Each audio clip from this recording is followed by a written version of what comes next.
I stood in the kitchen with a stack of ivory-colored envelopes in my hands, hand-tied with twine, each one sealed with pressed lavender and a wax stamp. They weren't mass-produced. They weren't glamorous. But they were us. I was proud of them. Mom wasn't. She turned the envelope over in her hand like it was a bill she didn't remember signing up for. "A backyard wedding?" she said, already curling her lip. "Claire, come on. That's for poor people." I blinked. "It's going to be beautiful. Intimate. Just 50 people. Lanterns in the trees, live acoustic music, handmade florals." She cut me off with a sharp laugh. "I'm embarrassed for you." I said nothing. My brother, James, chimed in a few days later. "No open bar? And who caters barbecue at a wedding?" My sister, Brooke, followed with, "You should have waited until Noah could at least afford a tux that fits." Each RSVP came in as a decline. Some didn't bother replying. No one offered help. No one asked how I was feeling. They didn't want to come because they didn't think it was worthy of being seen. So I stopped inviting them to see me. On the day of the wedding, I stood barefoot in the grass behind the little craftsman-style home Noah and I had worked 2 jobs to buy. The sun hit the canopy at just the right angle, and hundreds of fairy lights blinked gently in the breeze. The flowers were hand-picked by my friends. My dress was vintage. Our vows, handwritten and tear-soaked, were spoken through shaky breaths and full hearts. And it was perfect. Our best friend, Maya, filmed the entire thing on her DSLR. She worked in media and had offered to shoot and edit a video as a gift. We said yes, not expecting anything beyond a beautiful memory. 2 weeks later, she called me. "Claire, your video. It's going viral." I laughed. "What does that mean?" She sent a link. 12 million views. Comments flooded in from around the world. "I've never cried so hard watching strangers get married. This is what love is supposed to feel like. Forget luxury venues. This is dream wedding energy." They shared our vows, quoted Noah's speech, memed my dad's old guitar strumming as I walked down the aisle. And just like that, the same family who wouldn't come because it wasn't held in a ballroom, they were suddenly calling, messaging, asking to meet that amazing husband of yours. But I remembered what they said.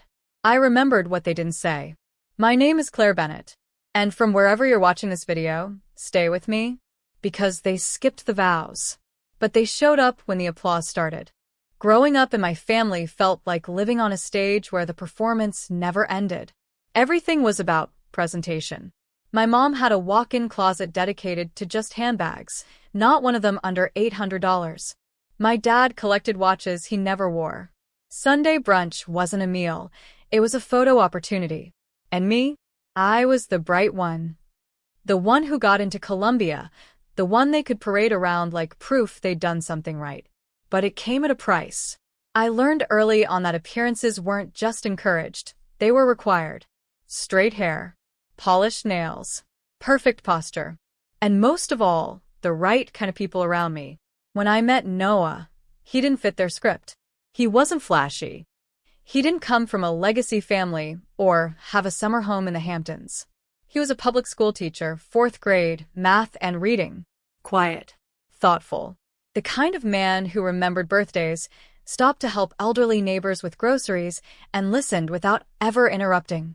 He grew up in foster care, moved through 5 different homes by the time he was 16. The first time he told me that, I remember thinking, how is someone with that much history still so gentle? I fell in love with his soul. My family couldn't see past his salary. My mom's first comment after meeting him was, "He's sweet, but not your match." My brother asked if he even had a retirement plan. My sister whispered, "At least he's cute, right?" Every dinner with them became a tightrope walk. I tried to bridge the gap, bought Noah collared shirts he didn't need, prepped him on which fork to use when dining with my mom, told him to just nod along when my dad talked about real estate. I played the peacemaker, the buffer, the translator, because a small, naive part of me believed they would change. That if they just saw how much Noah loved me, how steady he made me feel, how real our connection was, they'd soften. They didn't. And when I told them we wanted a backyard wedding, that tiny hope crumbled completely. Their rejection wasn't about the grass or the fairy lights. It was about control, about punishment, about saying, "You didn't choose who we would have picked, so we won't show up for who you've become." But here's the twist. When they walked away, I didn't feel broken. I felt free. For the first time, I wasn't arranging flowers around someone else's ego. I wasn't shrinking to make room at a table I was never welcome at to begin with. I was planning a wedding that reflected me. Simple, joyful, honest. And when I looked at Noah, the man they couldn't accept, I realized I'd finally stopped performing. They didn't come to our wedding, but neither did their expectations. And that, I now know, was the real gift. 3 weeks before the wedding, my mom called me, not to ask how planning was going, not to check in about the dress or the menu or my nerves. She called to negotiate. "Claire," she said, using that tone reserved for interventions and holiday fake smiles, "why don't you just wait a little longer? Find a real venue. Something elegant. Something people won't whisper about." I swallowed hard. People are whispering? She didn't answer directly, just sighed. "You don't want your wedding to look like a barbecue, do you?" That was her way of saying she was embarrassed again. I hung up without fighting. There was no point. That same week, my brother James made a joke during a family dinner I didn't attend. My friend Megan was there. Her sister's married into my family, so she heard it firsthand. He raised a glass and said, "Well, Claire's off to marry her teacher boyfriend in a backyard ceremony with lemonade in mason jars. What a Pinterest dream." Everyone laughed, except Megan. She told me, voice quiet, "I don't think they understand what they're doing to you." But I did. They were showing their true colors, not in rage, but in mockery. Then came the texts. A cousin, probably trying to be funny, forwarded me screenshots from the family group chat I hadn't even known I was removed from. My sister Brooke had posted a picture of Noah from one of our suit fittings. He was standing in front of a thrift store mirror, trying on a gently used beige blazer. The caption read, "Teacher chic. Bet he throws in math lessons during the vows." Another message said, "I give it a year, maybe 2, if she keeps the lights dim." My heart didn't break. It hardened. Because that's when it hit me. They weren't disappointed in my wedding. They were never proud of me to begin with. They loved the version of me who got into Columbia, who interned at Vogue, who dated bankers. They clapped when I looked like someone they could show off. But real love isn't conditional. And they had shown me, over and over, that I was only as good as the image I gave them. So I stopped giving them updates. No more shared Pinterest boards. No more dress photos.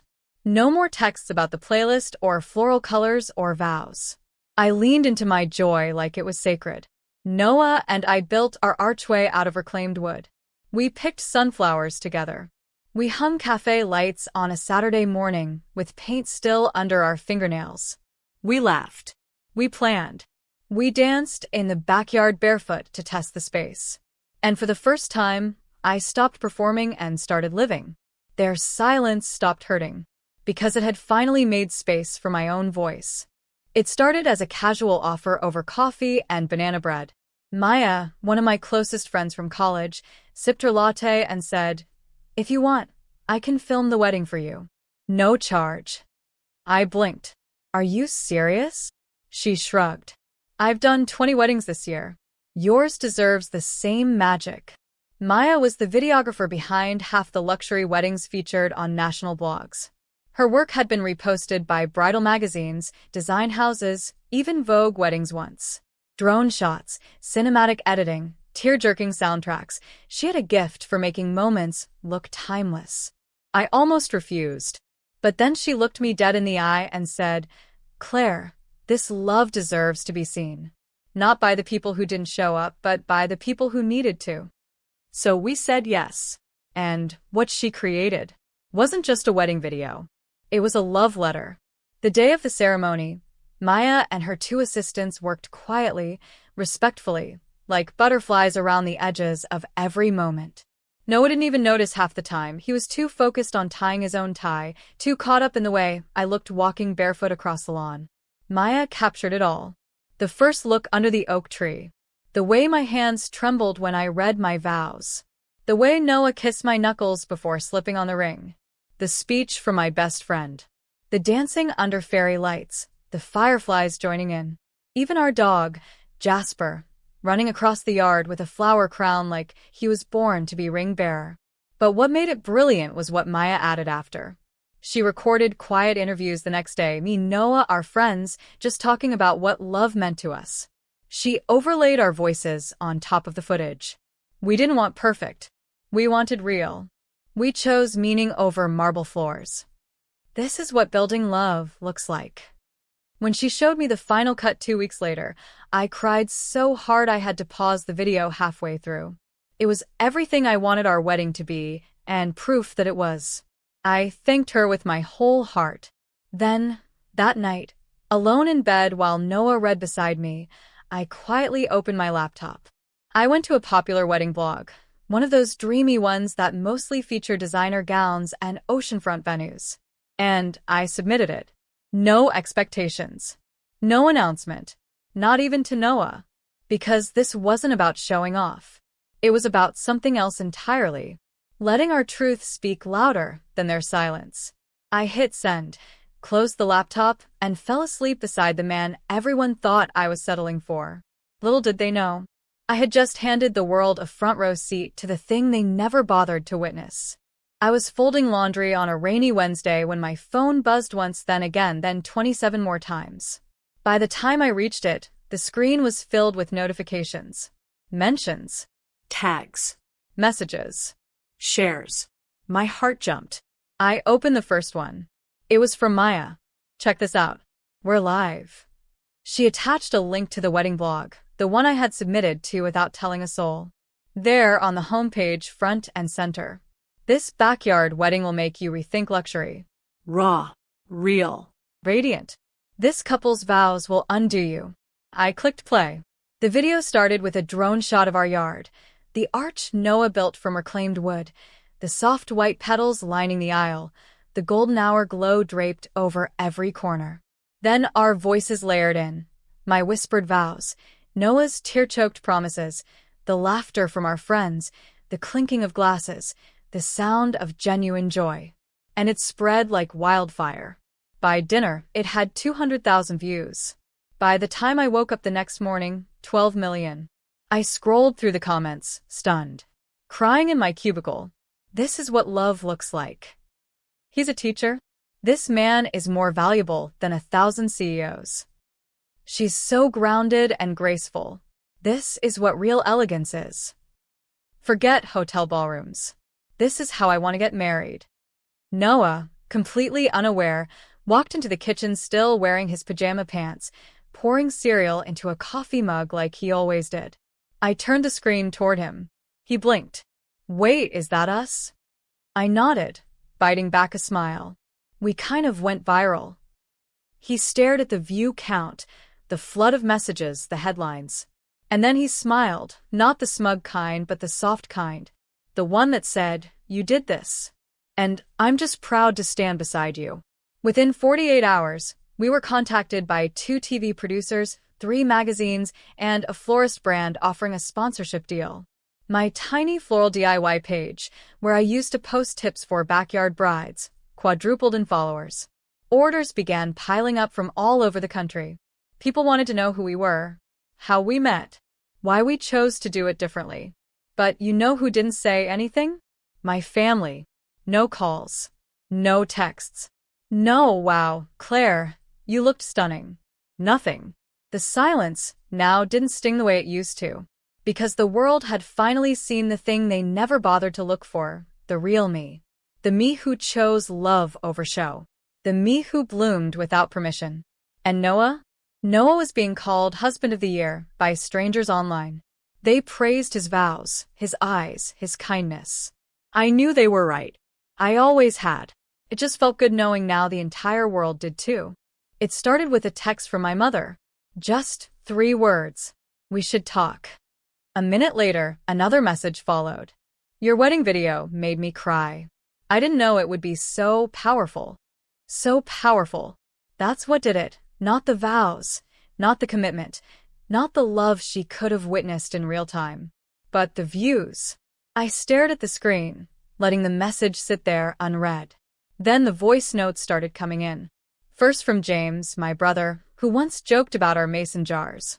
Hey, so I just saw the video. Wow. Noah's amazing, huh? We were kinda wrong about him. Anyway, think we could maybe grab coffee sometime? Then from Brooke. I watched the part where he cried reading his vows and, yeah, that hit me. He really loves you, Claire. I'd love to finally meet him. As if now they were ready to show up, now that millions of strangers had already stood and clapped. My phone pinged again. Instagram notifications this time. My cousin, the same one who forwarded me the group chat full of mocking texts, had reposted our wedding video with a caption. My cousin Claire had the most beautiful wedding. So proud to be family 2 heart sparkles #goals. Funny. She didn't mention skipping it. Then my aunt uploaded a throwback photo of me at age 7, writing, "She always had style. So proud of who she's become. Noah is a gem, except she hadn't even RSVP'd." And just like that, my wedding had become their status symbol. Not because they'd changed. Not because they regretted missing it. But because everyone else was watching now, and they didn't want to be left out of the spotlight. They weren't reaching for connection. They were reaching for clout. It would have been easy to block them. To post a call-out thread. To respond with venom or a carefully written caption about those who didn't support me when it mattered. But I didn't. I didn't respond at all. I let their messages sit there, unread. I let their social media reposts hang in the air like glitter they couldn't sweep back up. Because what they didn't realize was that I had already mourned the version of family I thought they could be. And now I didn't need their approval. I had the truth. I had love that didn't require translation or permission. And I had proof that the people who skipped the moment would always try to rewrite the memory when applause came after. But some doors, once closed, don't need to be slammed. They just stay shut. Quiet. Firm. Final. 3 months after the wedding video went viral, I launched my first workshop, Wild Blooms for Real Brides. It was a cozy 2-day class for women planning weddings on tight budgets, single moms, full-time students, couples with more heart than savings. I taught them how to build centerpieces from grocery store blooms, how to wrap bouquets with fabric from an old dress shirt, how to make beauty out of what's already in your hands. The workshop sold out in 48 hours. A local venue offered their garden space for free after seeing the video. A sponsor donated supplies. And on the morning of the workshop, when I saw those women show up with notebooks and nervous smiles, I knew this is what I was meant to do. While I arranged daisies and eucalyptus on a picnic table, Noah was halfway across the city mentoring kids at a nonprofit for foster youth. His story, from group homes to classrooms to national recognition, had struck a nerve online. Now, they called him Coach Noah. He met weekly with young boys who needed someone to remind them that quiet men could still be powerful. We were both blooming in our own way. Not for cameras, not for applause, but because we had planted seeds with love, and love had given back. Then came the magazine. A mid-tier lifestyle publication reached out, asking to feature us in a piece titled, "Love Without Labels, Couples Who Rewrote the Rules." The shoot was simple. Just us, in the backyard, where it all started. Noah in his soft gray cardigan. Me in my apron, hands stained from fresh ranunculus. Our dog napping between us. They asked questions about our story, not just the wedding but the rejection, the rise, the decision to choose joy anyway. The article ran with this quote, "We didn't fight to prove we were worthy. We built a life so beautiful, the proof spoke for itself." The week it was published, we were invited to a local wedding industry event as guest panelists. I almost didn't go, but something in me said, show up. For yourself. Halfway through the evening, between keynote speeches and artisan hors d'oeuvres, a distant cousin I hadn't seen since high school approached me. She smiled like nothing ever happened. "Hey, Claire. I ran into your mom recently. She said you're still holding a grudge." I didn't flinch. I looked her in the eye and said, calm as anything, "I'm not holding a grudge. I'm holding a boundary." She blinked. I smiled. "It's lighter." Then I turned and walked back to Noah, who was showing someone a photo of the raised garden beds we'd just built. And in that moment I realized I hadn't just closed the RSVP to our wedding. I'd closed the RSVP to any room that required me to shrink just to be allowed in. And I had opened something far better. A life where I didn't need to be accepted to be celebrated. The lanterns were hung just the way they had been a year ago, glowing soft gold against the twilight, strung between trees that had grown a little taller since. The playlist was the same, too. Acoustic guitar, a little jazz, some indie love songs that Noah always hummed along to without realizing. It was our anniversary, and we were back where it all began, the backyard. But this time, it wasn't a wedding, just a small celebration. A thank you. A gathering of the people who had stood by us when the guest list shrank and the judgments grew. Maya brought a homemade pie. Noah's ments surprised him with a card they'd all signed in glitter pen. My Wild Bloom students came bearing bouquets they'd crafted themselves. Messy, imperfect, breathtaking. It was loud in the best way. Laughter echoed off the fence. Someone spilled lemonade on a blanket. Our dog barked every time someone said cheers. It was nothing like the Pristine parties I grew up attending. It was better. At one point, I stepped away from the crowd, just for a second, and found myself walking past the row of wooden chairs we'd set out under the string lights. One of them sat empty. Same spot it was last year. The seat I'd reserved for my mother. Back then, I'd kept it open out of hope. Out of habit. Out of some ache I couldn't name. Now it stayed empty because she never earned it back. I bent down, took a single blush rose from the vase on the table, and placed it gently on the seat. Then I whispered, just loud enough for the breeze to carry it. You chose absence. And it was true. She had chosen her pride over presence. Her image over intimacy. Her version of me over the real thing. And I had finally stopped trying to hand her a second chance she never asked for. I turned back to the party. To my husband, who was twirling a laughing 7-year-old under the lanterns. To the friends clinking mason jars. To the life we had built from nothing but care, time, and truth. I wasn't angry. I wasn't grieving anymore. I was free. They had been invited. Once. And they didn't show up. Now the world had seen what they missed. And I would never forget it. They thought our wedding was beneath them. They didn't realize they were walking out on the very thing everyone else wished they had.